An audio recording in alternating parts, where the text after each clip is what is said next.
And here is your finished product. The couscous was cooked with the sauce from the tomatoes, and we're going to take some feta cheese and just sprinkle it on top.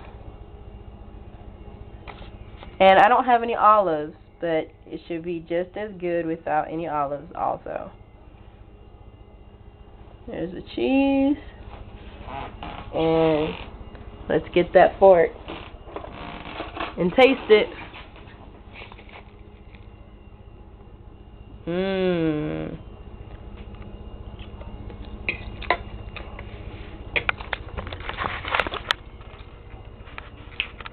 A+. Quick at home Greek food.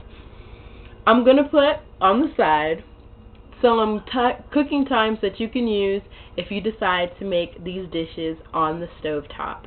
Take care. Bye bye.